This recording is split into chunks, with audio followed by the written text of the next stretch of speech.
everyone, and welcome to this event with Spoken Black Girl. So, today our event is Black Mental Health is Maternal Health, or rather, Black Maternal Health is Black Mental Health. And we are joined by a panel of experts and a panel of some very resourceful women who are going to share their wisdom and their knowledge. And yeah, I thank you all for joining. So this is all in celebration of Spoken Black Girl. Woo! issue issue 5 motherhood. And it's a beautiful publication, and I'm very proud of it. I'm proud of all of the wisdom that we were able to put together to, birth into the world. I often say that publishing and childbirth and even child rearing have many parallels. And so this has been the work that we have been birthing at Spoken Black Girl in the past, woo, more than 6 months. It's been um a long but graceful publishing period. And I'm so grateful to the contributors, the editors, and everyone that was, instrumental in putting this together. And so we're here to have a conversation that is really central to this issue. Spoken Black Girl has always been about mental health. And just through my own journey and observing the journey of other women, and I realized mental health is, something that I typically approach from a holistic perspective. So it's mind, body, spirit, everything.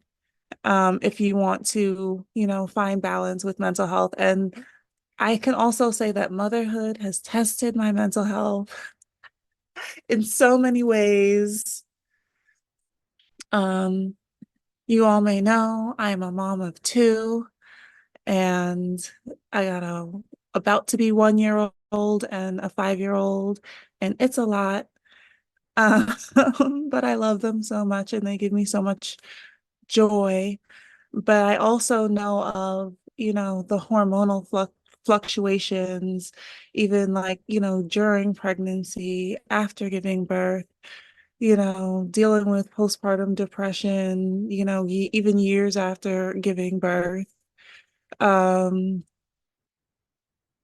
you know, there's just a lot that that goes into it that I feel like goes undiscussed so much. And especially after birth and when you're, in the midst of mothering, I feel like there needs to be way more emphasis and support on like the health of moms, even after birth.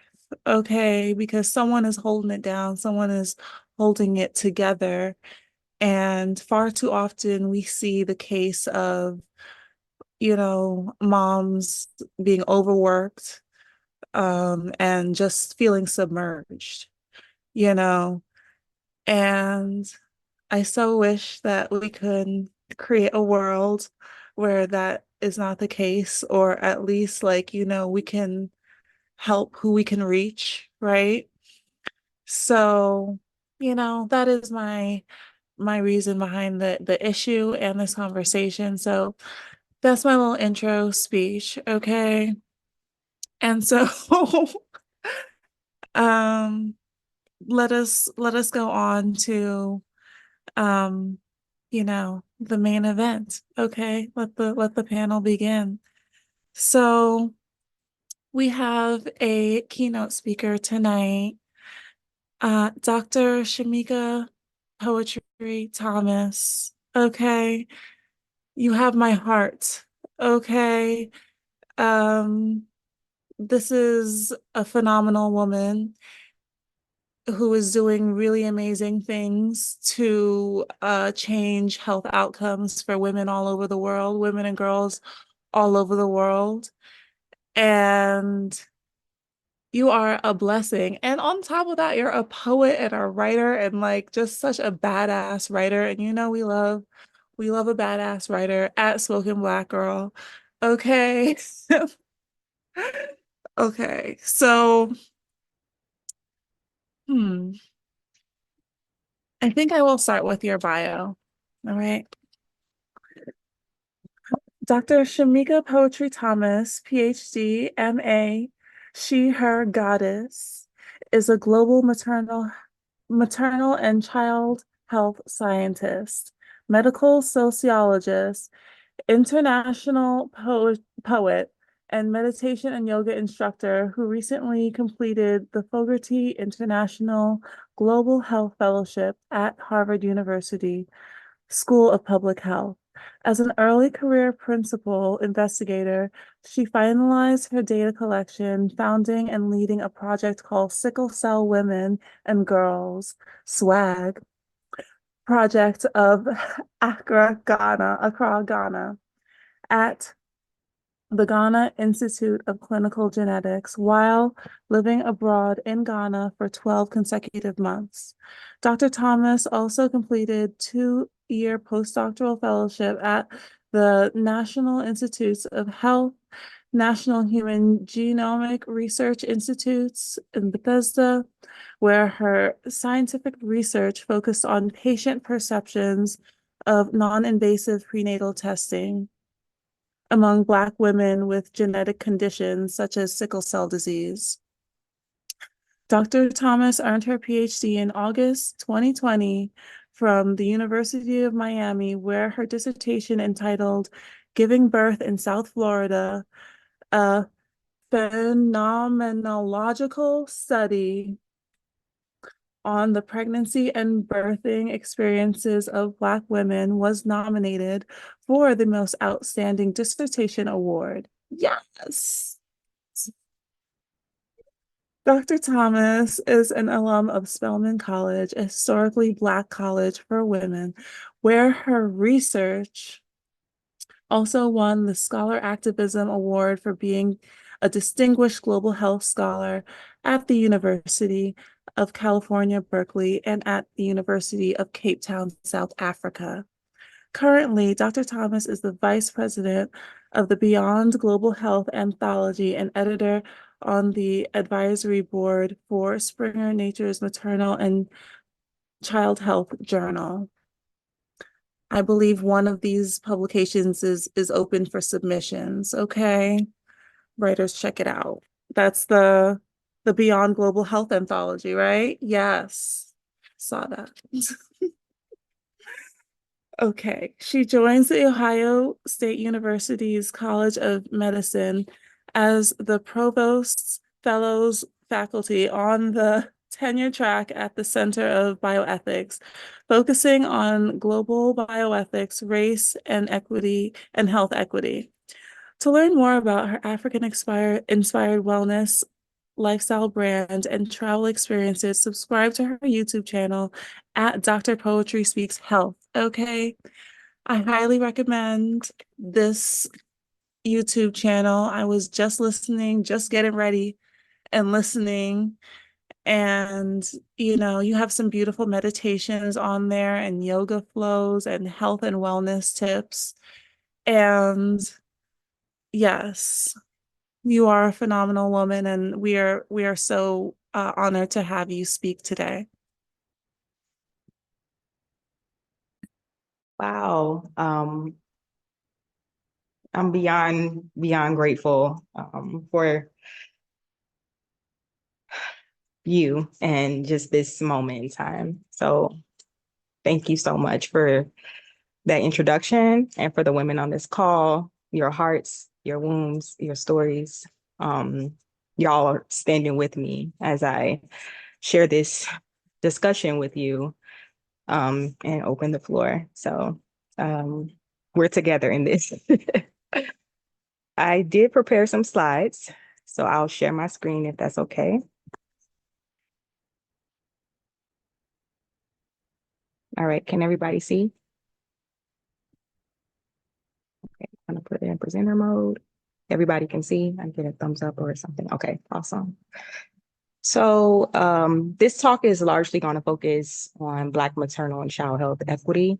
And I'll throw in some patient perceptions of sickle cell disease and prenatal genetics and reproductive health, as well as leading us and setting the tone in some guided meditations for our heart and mind and healing the intergenerational bloodlines. So I have no disclosures to report, but I would like to say that photos in this presentation may or may not trigger emotional responses. And I try to say this as a disclaimer for our audience, scientifically and also the community at large. So the roadmap for this talk, I do like to set the tone for dedication. I'll present the research and the results from my data, NIH, and then the current work that I've done at Harvard and Ghana. And then we'll open the floor for the beautiful queens and goddesses on this panel to help carry the torch as we all discuss our different expertise and approaches for maternal and child health equity. So before I begin, I would like to focus on healing our bloodlines. So this is very important for me. I am a mom, I am a daughter, I am a granddaughter, I'm a cousin, I'm an aunt, I'm a baby mama. I am also a mother to a child that I've lost during the early first trimester. So I'm an angel mama as well. So I share some of those titles and some of those intersections with you, but I would like to take 2 minutes for you to speak the name of a woman who can use your energy right now. Maybe she's a grandmother, maybe you could speak her name. I encourage you to take your hands, put them on your heart as you do, maybe close your eyes. And I speak the name of my grandmother, Annie Stanley Thomas. And we'll just pause here for a moment for you to speak the name of a mother, a grandmother, an aunt, a cousin, a friend. I speak the name of my mother, Trudy Leocadio.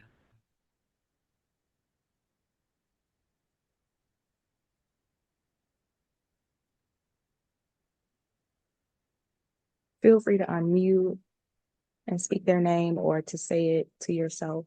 It's okay.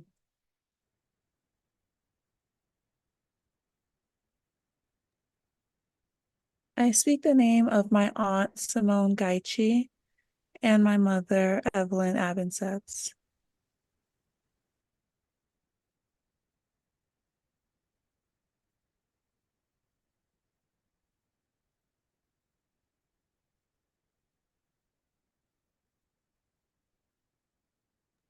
All right, we invite these names with us because they carry us. They carry our wounds, they carry our stories, and we are their strategy. We are their baton. And so we speak their names and we give them permission to speak through us in this moment. As I start this presentation, I would also like to speak the name of Mary Turner. And Mary Turner, she's the first reported pregnant, lynched Black woman in the United States. She was lynched at 8 months pregnant in 1918, and her fetus was left dangling by the umbilical cord while she was struggling to breathe while the rope was tightening on her neck. And these historical memories often shape clinical experiences, and these experiences are permeated in the fabric of the United States as structural racism. I also speak the name of Henrietta Lacks, and you probably heard of the HeLa cell gene line. But Henrietta Lacks, her cells were stolen from her without her informed consent and have went on to form so many different treatments, namely the polio vaccination. She's also, her cells have also aided in treatments such as hydroxyurea for sickle cell disease, also in vitro fertilization, gene mapping, as well as cloning. And her family still has not received the credit due for the cell line that she was able to contribute her body to, her heart and mind to. And scientists, namely white scientists, have went on to win research awards, Nobel Prizes, while her family still lives adjacent to poverty. So these historical memories shape clinical experiences as well as lived experiences for Black women at the clinical encounter. So here's also a HeLa cell gene line, and you see the orange dot that says treatments, and then you can see the linkage of how the HeLa cells have contributed to sickle cell anemia and precision medicine and cancer therapies. So these are just a few different contributions from Henrietta Lacks and her cell line. So my work largely focuses on Black women's perceptions of prenatal care and genetic technology across 3 different tiers. And often these tiers are studied in silo, right? Prenatal care, genetic testing, and sickle cell disease. There's so many different specializations, and they're studied separately and independently. And my task has been to study the intersection from the perspectives and the lived experiences of Black female patients. So this all kind of kickstarted for me because I am one of those pissed off Black female scientists that sit in the lab, and I'm just always frustrated with what's going on in this country and around the world. But then Serena Williams, you probably heard about the hashtag that went on, and she became the face of the movement for Black reproductive health disparities in the United States. She was giving birth to her first daughter on September 1st, 2017. And I was a PhD student at the time. And so like learning about her experiences, and even though she is attributed as a very, very wealthy celebrity, but she still attributed her experiences at the clinical encounter to racial discrimination. But this is not new, and nor did this start with Serena. And her story is a part of the collection, the collective energy of stories that have been unacknowledged and silenced and hushed and disregarded from a lot of our Black women. And I'll speak for myself, women in my family and in my bloodline. But this shows just a caricature, a photo of the United States historical fabric of Black maternal health, where you see the Black woman, she's on her knees, she's centered, but she's centered for all the wrong reasons. She's centered because she's viewed as a specimen. She's viewed as an object. She's viewed as property. She's viewed as subhuman and barbaric. And you see the men standing around her. They're looking at her and her body, and they're dissecting her, not because they see her as human, but because they see her as a part of chattel slavery. And a lot of these surgical procedures, such as C-sections, were practiced on Black women's bodies without anesthesia, under the racist ideology that Black women did not feel pain because Black women weren't human enough to feel pain. And right in front of her, you see J. Marion Sims. J. Marion Sims, he's often referred to as the father, quote unquote, of gynecology.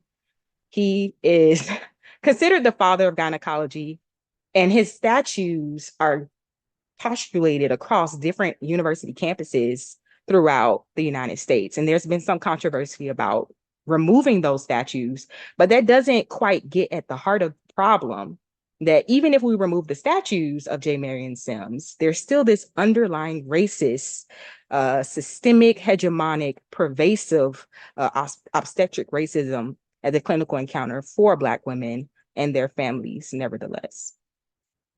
So framing reproductive health equity, and what does this really mean? We've heard quite a few statistics throughout probably our times living and breathing as Black women on this planet.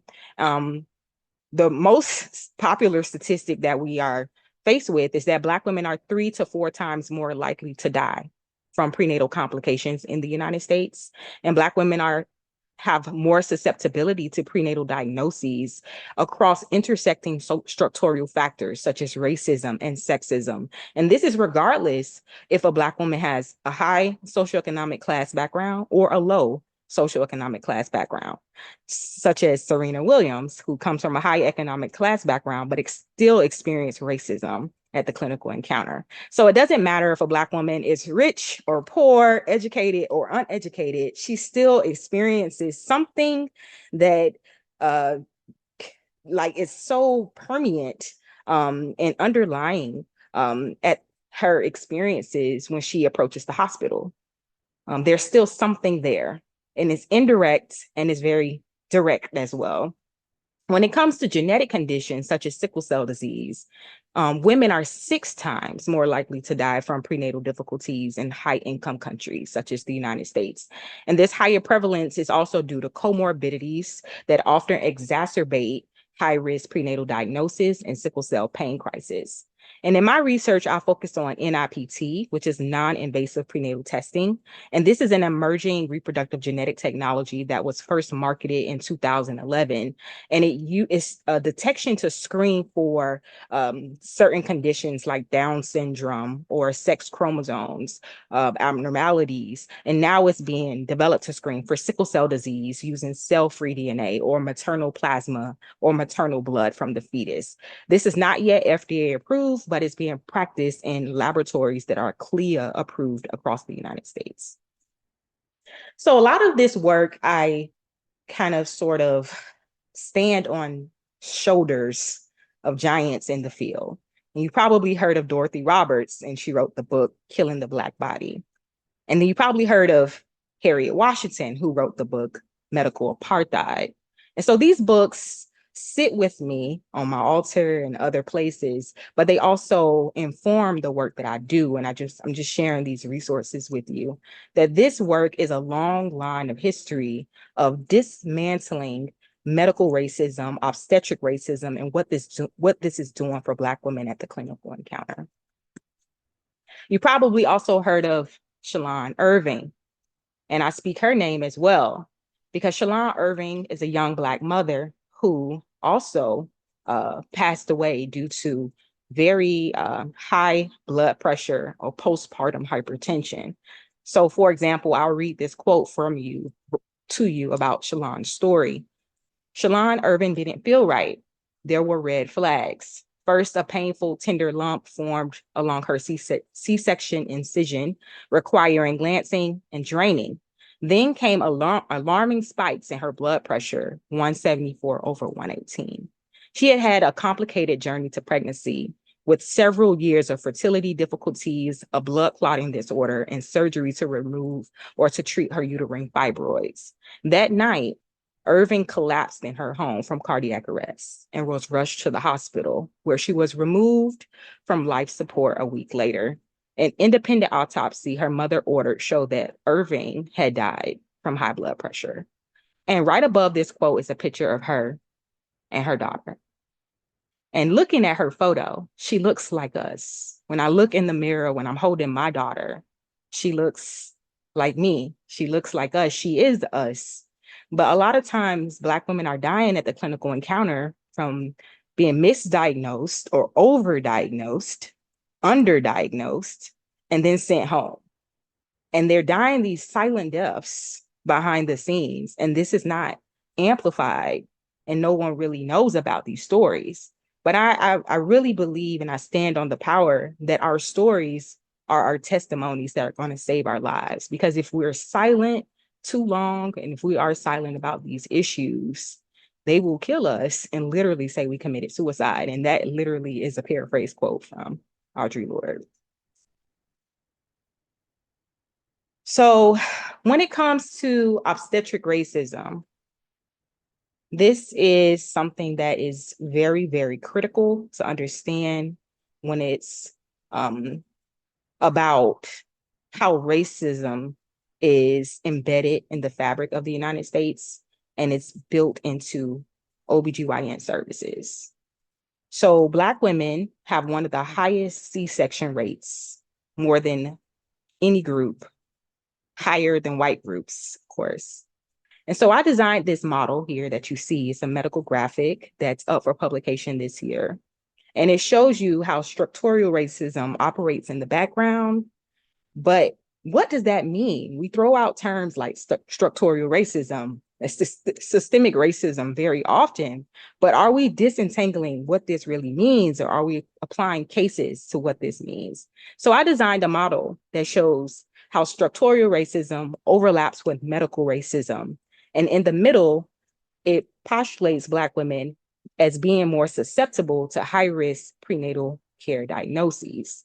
And these high-risk categories often make Black women more susceptible to cesarean C-sections, which also makes Black women more susceptible to racialized birth trauma and racialized mental health trauma. And this generates lived experiences of embodied racial traumas during labor and delivery that Black women don't even get the time and the space to really process after birth when they get home. So I led a study, which is one of the first studies of its kind in the United States, that really focuses on the qualitative experiences, the narrative medicine experiences, and the lived experiences of Black women as it relates to racial birth trauma, but also to sickle cell disease and maternal health. This is just an example in the flyer that we designed at the Genomic Research Center. Here are some of our demographics. There are so many different demographics that we pulled from when I led the demographic survey, but for the purposes of time, I'm just showing you just a few. And I want to show you a little bit about what the women and the patients said about these things. So if you give me some time here, I'll just walk you through the quotes. So when it comes to sickle cell disease and prenatal care, I asked some of our patients, as a Black woman, do you think that there are unique issues you face regarding prenatal care? And a large ratio said yes. One of the patients mentioned, this has been problematic for a very long time. It takes more work to be a Black woman. And this is not about treating us different. This is about treating us the same. I asked women from the group who are the group in which they're living with sickle cell disease. I asked them, how do you feel about reproductive care in the United States? And a large ratio of the patients said concerned, frustrated, disappointed, sad, burdened. A patient mentioned here, and she's a mother of one, she says sickle cell pain is even worse than labor pain. So if you can imagine, labor contractions are already very, very intense on the body, but she says that sickle cell pain is even worse than that. She says, sickle cell pain is even worse than labor pain. I have a strike against me as a Black person, another strike as a woman, and then sickle cell, the burden and mistreatment during labor and delivery. There are also some additional quotes here that I was able to kind of extract from patient stories, in which I realized that Black women are not just living with critical lived experiences, but they're living in critical social constraints now with the post Roe versus Wade and all of this stuff that's going on. So I'm building out a medical framework that shows how Black women are making decisions in constrained social environments. So one of the themes that stood out was sickle cell disease and the lived experience. And the patient mentions here that being a Black person with sickle cell, going to a hospital, you're already labeled as a drug seeker. And they look at you a certain way. You can hear it in their voice and in their tone. I'll skip over T2 and T3 for the purposes of time, but I want to get at T4 at the very bottom, where the patient mentions here that she's more of an advocate for midwifery. She said, I wasn't able to do that because I was considered high risk. If there's going to be a situation where a woman who is termed high risk, but she's still going to a traditional OBGYN who doesn't have any experience with sickle cell, how is that helping? I think to streamline things, have OBGYNs that specialize in sickle cell and high risk pregnancy. So here she's showing us that she's going to these OBGYNs who don't have any experiences with certain genetic conditions, such as sickle cell disease. So she's caught between the two and often having to educate her providers on her conditions, which bears another emotional tax on the body and in the mind. So I wrote a commentary about this, about trust, patient trust. And when we talk about distrust and mistrust and why patients didn't even want to get Black patients were hesitant about the COVID vaccine and all of these things were going around that stigmatize Black bodies and Black patients from making decisions. So I responded to that and I said, if we're going to talk about trust, then we need to talk about blame. And why are we still blaming Black women for what's going on in this country? We need to shift away from patient blaming for these individual health behaviors because Black women are making decisions in constrained social environments. And we really need to talk about structural racism at the fundamental level. So I really became excited about what all of this is meaning and pissed off as well, because as we expand toward reproductive health equity, we need to expand to include persons with genetic conditions, because by 2050, the number of people with sickle cell disease is expected to increase by 30% worldwide. And so now we have women who are not just Black women and African women, women of the diaspora, but they also are experiencing multiple comorbidities at a higher rate than any other population worldwide. So I've been able to do some different talks across different places.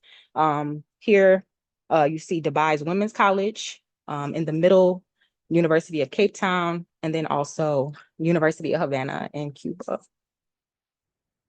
And when I designed the Sickle Cell Women and Girls Project, this is the birth of this study at the Ghana Institute of Clinical Genetics. And so this is some of my team here at Accra in Ghana.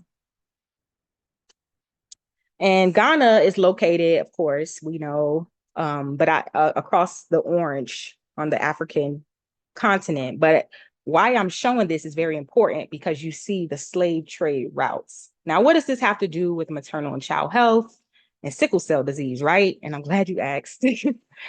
But it's something here, and I'm one of those people who don't give up until I figure something out. But these slave trade routes also show the routes of disease ailments and how diseases travel.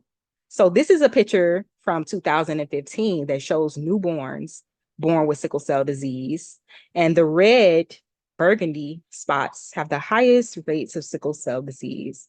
But if you look at also the slave trade routes, you also see the same type of movement. And then I often wonder, how does this move with other genetic conditions as well when we look at ancestry on a global scale? So this is a quote from a patient in Ghana, and she's dealing with sickle cell disease. She's also dealing with pregnancy. And so the first quote, she says, "Pregnancy is a challenge because when I was pregnant, I found it difficult. There was crisis here and there." She's talking about crisis. She's talking about sickle cell crisis, that she's short of blood. She lost a lot of blood. They gave her a blood transfusion so that the pains will come down. Another patient right after her, who's also a mom. She's a mom who's 20 years old, and she's dealing with sickle cell disease in Ghana. And she says, "It was very difficult, or should I say suicidal, because I thought I was going to die." And the word suicidal just struck my heart, because I was like, to really be dealing with pain at a very unbearable level, dealing with maternal health, and then also be feeling suicidal while you're pregnant is serious. So we really need to respond to maternal health and social support worldwide on a global scale and across the United States in particular. And this is one of the patients in my study. She said, "Because people feel like with our condition is a death sentence." No, it's not. You know, it gives you that kind of happiness and joy that you have people who are in the same condition as you and who are surviving. So it boosts you. It helps you also survive as well. So I think it will help if we have all these group meetings or these people who come to talk to us, health talks, health professionals who help us with our conditions, because sometimes you can't do it on your own. You will always need someone. And that really just meant so much to hear from a patient. So we tried to respond to this need by leading some of the health workshops. And here are some of the photos from the women who agreed to allow me to take their photos. And we also provided tampons and pads and baby clothes and baby wipes and Pampers to some of our women and girls at the clinic. So as I wrap up, I want to show you that this has really been such an incredible and transformational journey for me. We were also featured in World Sickle Cell Day. So you see a picture of me in the gold dress in the middle. And then you see in the middle photo is one of the patients. She was pregnant during our study, and she had her baby, and that's her little son. We call him our swag baby because he's grown up with us. And then we also were featured in the Ghana Web News for Operation Heal. in which I was able to lead some prenatal meditations to some of the women in the village. All of this to say, for me personally, I am tired. I am not just tired, I'm weary. I'm weary and I'm tired of being a strong Black woman. And that really sits with me in my womb because I'm not just a researcher, but I'm a mother, and I'm also a mother who has lost a child. So I'm sitting here working with women at the clinical encounter, doing maternal and child health, but also lost my own child in the midst of it all. And that really, really still is a struggle for me. I wrote an essay in response to some of these things prior to this, but you can check it out. It's in Womenly Magazine as well. And it's called She is Tired of Being a Strong Black Woman. And it's in response to hypertension, prenatal hypertension, or postpartum hypertension as well. And that is a photo of me in Aruba for my wellness retreat to kind of heal my own mental health. So I'll close out here. But before I do, I would like for us to kind of come together to open the floor for a heart and womb meditation. If you can take 2 minutes with me, if that's okay. And if you can, just kind of sit up nice and tall, maybe, and just take both of your hands. You can rub them together for good energy. Blow into your hands fresh life, fresh joy, the energy from your own inner being. Fill that energy up with so much light. Take that energy and place it on your heart. Inhale and exhale. And as you send that beautiful energy to your heart at this time, you can repeat after me. Thank you, heart, for being here for me. Thank you for being here for me through it all. I'm here for you, and I love you. Take that same energy, place it on your womb. The womb is like the second heartbeat. Actually, I think it's the first heartbeat for women. This is where we make decisions from. It's where we give birth to things, not just babies, but to life, to books, to businesses, to whatever comes to our visions. This place holds so much power. So send light to this area and repeat after me if you can. Womb, thank you for being here for me.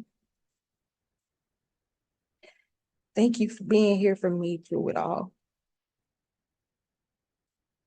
I'm here for you. I'm listening to you.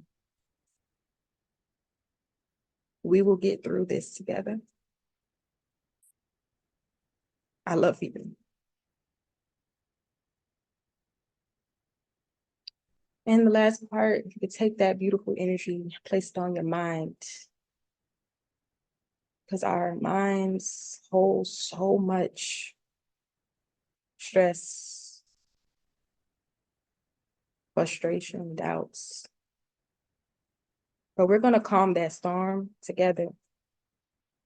So we're going to place our hands here, take a deep inhale, exhale. You can repeat after me if you can.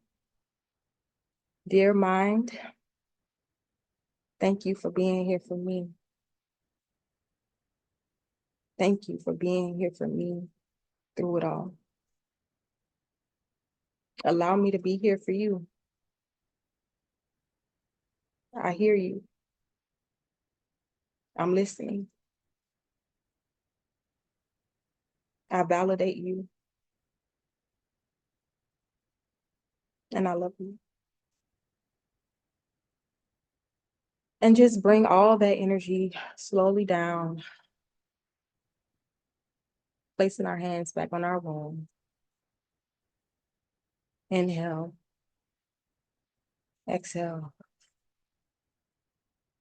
And just say to yourself, I am alive and I'm well. I am alive and I'm well. The women in my bloodline are alive and well through me.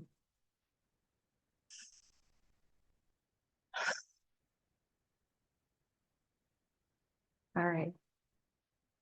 Thank you for listening to my talk today. I thank you for participating in the meditation with me. And I thank the patients and the participants whose stories I'm indebted to. And if you'd like to stay in touch with me, my PR information is here. And here are some photos of women because I love to center positive photos of women and their pregnancies and births. So yes, that is Rihanna and Naomi Campbell because they don't play. Thank you. Thank you so much for that. That whole presentation was just a blessing from beginning to end because you educated us so much. And we ended with that beautiful meditation. I know I had some questions. First of all, thank you for that beautiful meditation. I'm always so happy whenever there's a meditation at an event because I'm like, whew, a moment for us, you know? Did anyone have any questions? Anything strike here? I had one question. I just put it in the chat. What do you think is blocking progress, like with more doctors being trained on sickle cell? Right. Such a beautiful question, and such a real question. First and foremost, there has been data and studies that have shown that sickle cell disease is a racialized disease. And any disease that is considered a racialized disease is often underfunded. It's often underfunded and neglected to be prioritized until there's some type of scientific innovation, such as now we have this whole FDA approval for gene editing and gene editing out of sickle cell. But a lot of patients don't even have financial access to those types of technologies. And then they also are very, very serious on the body. There's so many different eligibility criteria you have to go through to even be ready for those types of therapies. And then even when you do become ready for those types of therapies, it can lead to being sterile or infertile. So we have women who are having to make decisions between a cure and their reproductive capacity, and they're caught in the middle. So that's something that we have not even begun to fully explore, and we need more researchers to kind of really step in there and help with that. But to answer your question, it has a lot to do with funding, because when we don't have the funding and we don't have research institutions that prioritize Black populations and their Black experiences or lived experiences in health and maternal health, then we don't have scientists to actually do the work. And then when we don't have the scientists to produce the work, it impacts policy and impacts health laws because we don't have data to back up the claims. So we can say all of this, but if I don't have data and proof and evidence to help substantiate these laws, then it kind of remains like we're stuck. And then we also need to educate more providers on lived experiences, because we have a lot of providers that are providing these treatments, but they're not actually understanding what patients are going through when they get home. So it's not just providing treatments, but also to understand what is really going on: racism, sexism, gender race oppression, medical oppression, constrained environments, disabilities, differently abled bodies. There's so much sociology and anthropology that needs to be done to dehumanize the research process. So I believe starting there, it's a war cry, and it's definitely spiritual warfare. Yes, thank you for shedding light on that. And may the progress continue, and may your research continue, while of course, taking care of you. Yeah, because you do so much. I'm just like, all of y'all are just like amazing to me. You do so many different things so well. And so, we're going to get into that later, making sure that we're taking care of ourselves while, you know, making progress for the community and the collective, which is like something that we are all passionate about here in this group. Everyone, okay. Oh, I also wanted to stop to quickly shout out Eunice and Rain. Okay. Beloved members of the Spoken Black Girl family. Okay. And thank you for joining us. And we will have this up on YouTube so that if you want to go back and listen to all of this fabulousness, it will be there. Okay. So now we're going to do like the first round of questions, and I am going to start by introducing Emelda, who is one of our panelists. Um, just let you know, Emelda's going first because she might have to leave soon. So, but we are so honored to have E, and we are so grateful that you um, considered this worthy of your time, because I know you're a busy lady. You are. Okay. So Emelda De Coteau is a loving wife, mama, creative, writer, podcaster, spiritual activist, and organizer. Yes. And believer, seeking God anew in each moment. She leads Pray With Our Feet, an online community lifting up the intersection of progressive Christian faith and social justice. She co-hosts the PWF podcast with her mom, Trudy. Love it. Tune in, y'all. Her writing has appeared in Good Faith Media, Spoken Black Girl Magazine, Good Life Detroit, Beautifully Said Magazine, the Baltimore Times, and on the Pray With Our Feet website, where she regularly blogs and shares devotionals on spiritual life.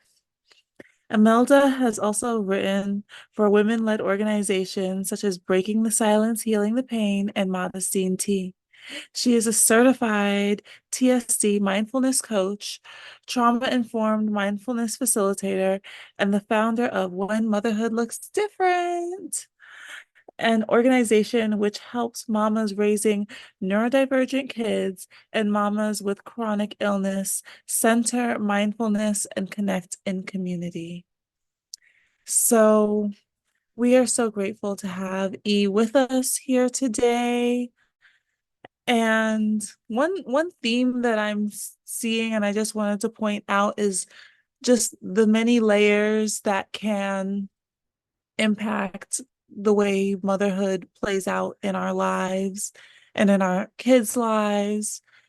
So, E, I want to thank you for all of the work that you do to support neurodivergent kids and neurodivergent moms, and those dealing with chronic illnesses, and because it's really a lot. And then on top of that, dealing with, or I don't want to say dealing with, but taking care of your child, and it can be like an all-consuming thing, which is why I love that you have tapped into mindfulness as a tool and that you're now empowering other moms with that.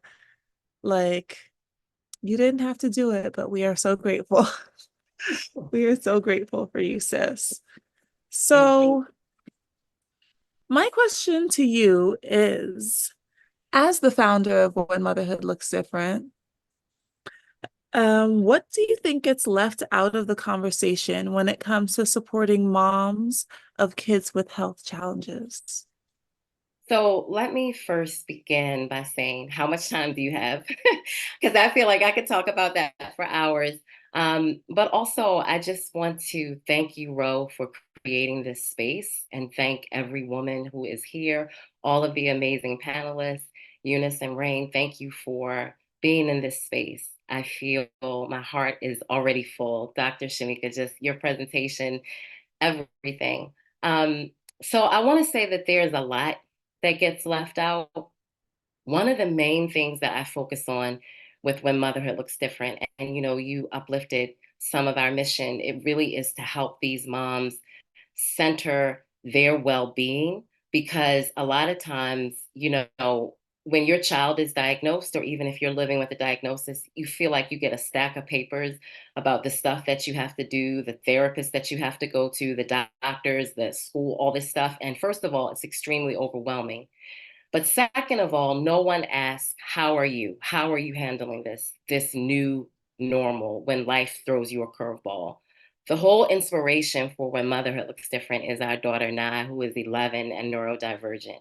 And when we got the diagnosis at 4 years old, and the therapist and the doctors we were working with even before that suspected that she may be neurodivergent, it just felt extremely like I felt like I was swimming underwater and I couldn't breathe.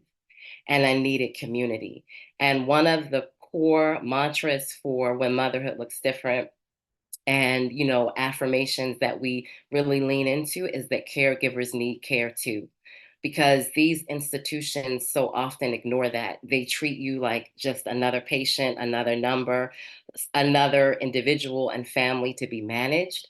And that is so not the way to deal with moms and parents who are on this journey. And it is what inspired me to create When Motherhood Looks Different, because one of the other mantras that guides the work is that I see you. I see you, whether we have different lived experiences with our kids. I see you, whether or not we have different mental health challenges or other chronic health challenges. I see you. And just being able to name that and be in community with another woman is so deeply important, because the depth of stress that, and I don't mean to say this like having a neurodivergent kid or living with your own health issues is all bad, but there is stress that goes into it. And there was a study from the Journal of Autism and Developmental Disorders that was published several years ago now, in 2009. And they found that mothers of adolescents and adults with autism experience chronic stress that is comparable to soldiers who are in combat. And they specifically looked at moms who are raising children with autism who are teenagers and young adults. And just overall, as a mom who's raising a child with a disability, you are not only mothering, but you're caregiving. And depending on the level of challenge that that child presents with, it is, like you were saying, Ro, before I began to share, it can be all consuming. And so it's so important that we understand that the caregiver needs care too, mentally, physically, spiritually, emotionally, because the heart-centered aim, and really, one of the core things about the mission of When Motherhood Looks Different, is we want to close the gap of isolation for moms on this journey. I still don't have a mom friend that I can call up that can come over and hang out with me and not. All of my mom friends are in different parts of the country. Some of them are even in different parts of the world, but just my heart is for creating a community where, even if that's virtual, we can get on Zoom, and if I tell you that I had a tough day or a challenging day, you can hear that and you can receive that and know exactly what I mean. Even if your struggles are not exactly the same, you understand the core message. So that central piece of really focusing on the caregiver. Yes, we want to help our kids, and that's absolutely essential, but we also need to make sure that we are centering the care for the caregiver. And the other thing that I think often gets left out when it comes to this conversation is that kids that are neurodivergent and living with disabilities that are also Black and Brown are dealing with not only, the intersection of the disability, but they're dealing with what it's like to be in a Black body, in a brown body, and also disabled. And it directly impacts when it comes to those experiences. A lot of times these kids are not diagnosed as early. They do not have the same access to services. And it really, insurance, depending on the level and the kind of insurance they have, it's not to the same, as families that are more affluent. And so it creates additional stress on the family. The other thing is that Black disabled, kids and young people, and also Brown, are disproportionately over policed, whether you're talking about in the educational system or in the prison system. And I just want to share a couple of stats with you all. Black autistic kids are 65% more likely to be hurt by law enforcement during school hours. They're 7 times more likely to encounter police than neurotypical kids, and 3 times as likely to be killed by the police. And 50% of people that are killed by law enforcement have a disability. So one of the things that I have, lifted up in the When Motherhood Looks Different community is, really, first of all, making the space to acknowledge these lived experiences and to say it out loud. Because so often as moms, we are taught, and especially as Black women, we're taught to swallow the pain, to swallow what is really hurting us, and then to just keep pushing through. And we know that that has all kind of implications on our mental health and our physical health when we do that, and we just don't have that space to speak it. So one of the things that we center with When Motherhood Looks Different is the affirmations and mantras, meditation, and different modalities to help people name their lived experience, to help moms name their lived experience, and then also to get those few minutes where you can heal.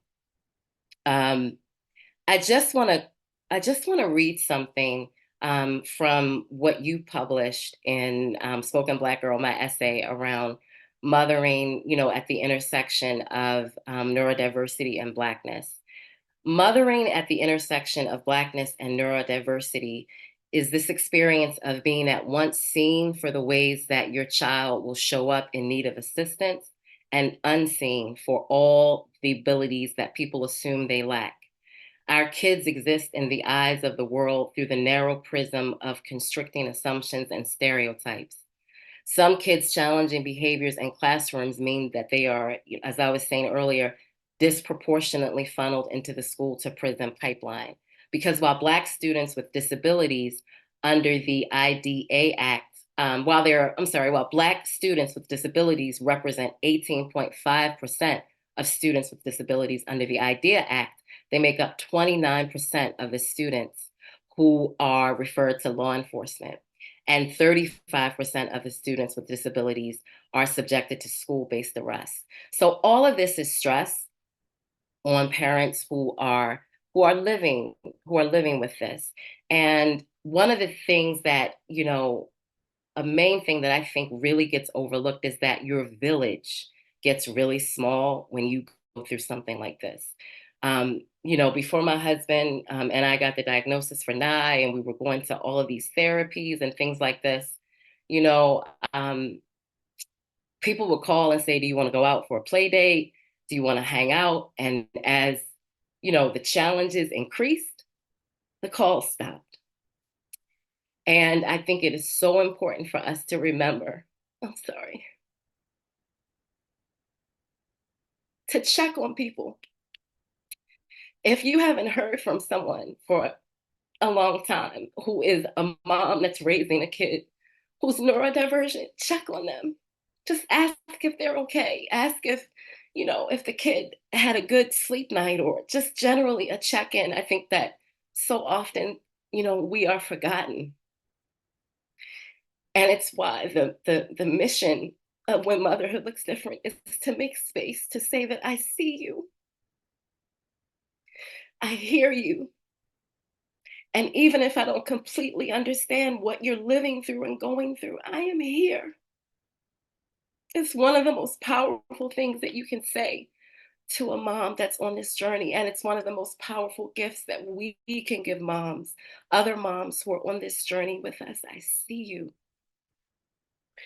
One of the things that I'm going to be launching, because When Motherhood Looks Different launched on Instagram last year, and the website is coming next week, actually next Friday. And I'm going to be launching a workshop series called Wounds Become Wings, which is from a poem that I wrote about the experience of mothering, Nye, my daughter. And this is going to be a bi-monthly virtual workshop series that's going to focus on uplifting different well-being tools that moms who are living with chronic illness and moms that are neurodivergent can tap into and really, feel that nourishment. And I have been doing Zoom pop-ups, moms like us Zoom pop-ups from time to time. And I'm going to be expanding that this summer and having a moms and kids like us series that's going to be just meetups. And we're going to be meeting at We Rock the Spectrum Gym, which is a gym for kids of all abilities, because I want moms who are on a similar journey to be able to connect with other moms and have these play dates, because that was one of the first things that disappeared. Sorry. That was one of the first things that disappeared for me.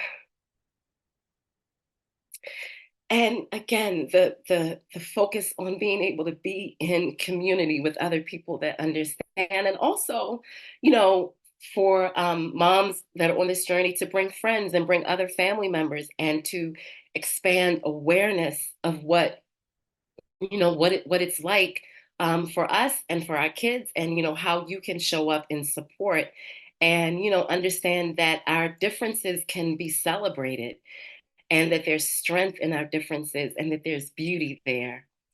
Um, the last thing that I want to lift up is that self-care, yes, it's important, and we have to be intentional about, explaining and uplifting this to moms who are on this journey, but also, like, it's fluid.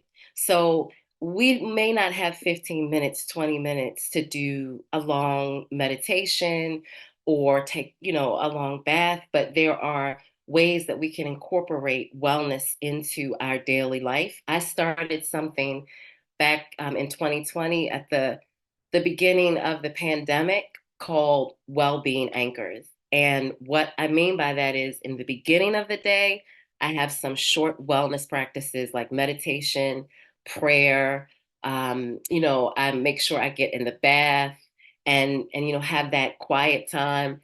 And then in the evening, before, after I've taken care of my daughter, I go back to my journaling, to my meditation, so that I am able to show up for her in a way that's really supportive, and I'm grounded, and I'm anchored.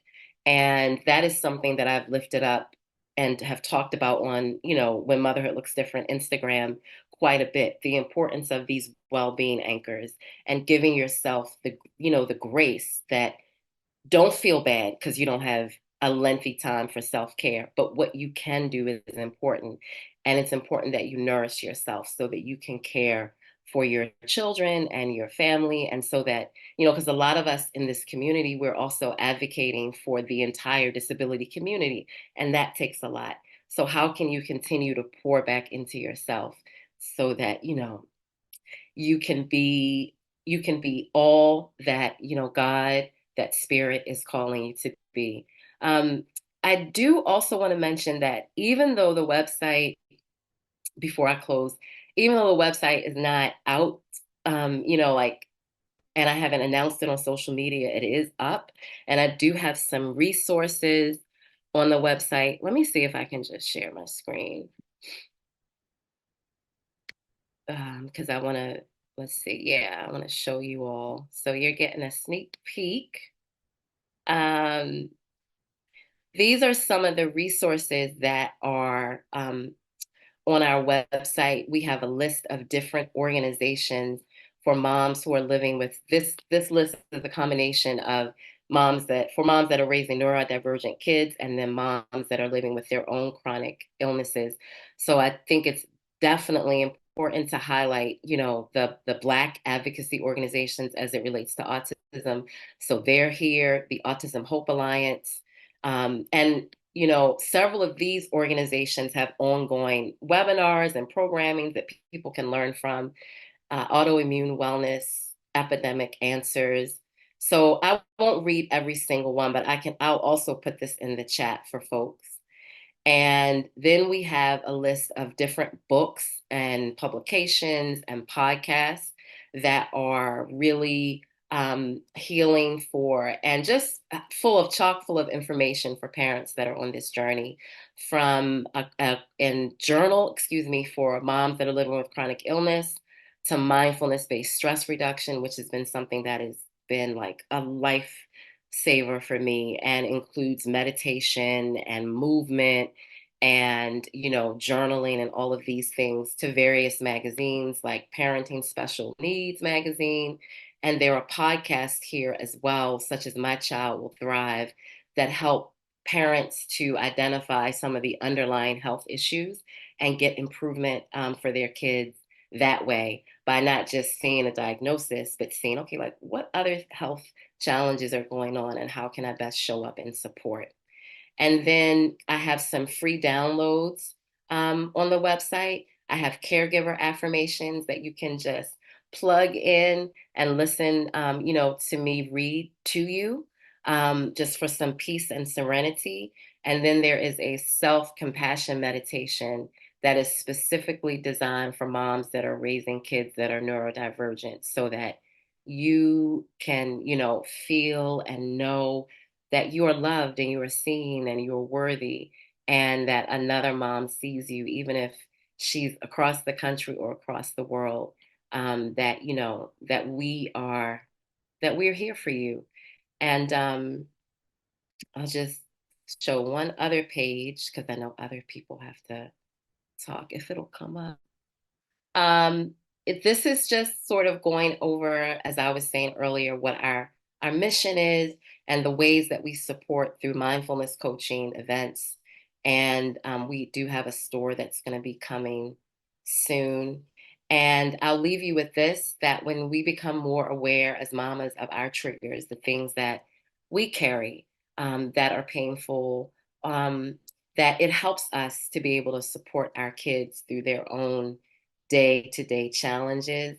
Our core values are here, but I wanted to just scroll down so that you all can see some of the women that are a part of the When Motherhood Looks Different community. This is one of my best girlfriends, Kiana, and her daughter who has Down syndrome.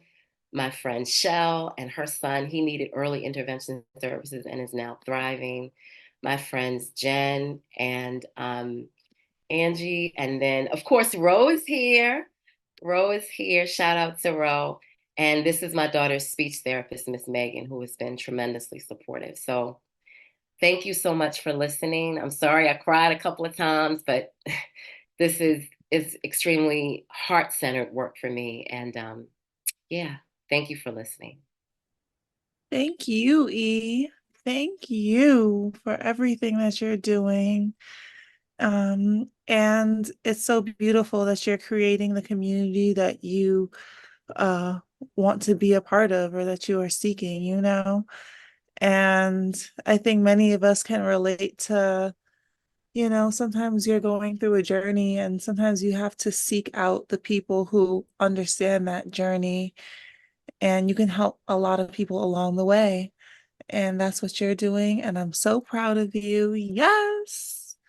Thank you. Okay. It's so awesome when we are like, with each other throughout the journey, and you see friends make transitions into new projects and you are doing the thing. And I love that for you. Yes. To everyone. Hope you're looking in the chat, E. Everyone's just like loving Yeah, on you. I'm reading. Thank you all so much. It's beautiful. Thank you. Yes. Okay. So moving right along. So we have a special guest with us today, and that is Dr. Clarissa Francis, the hot girl doc, the real hot girl doc. Okay. And I came across your work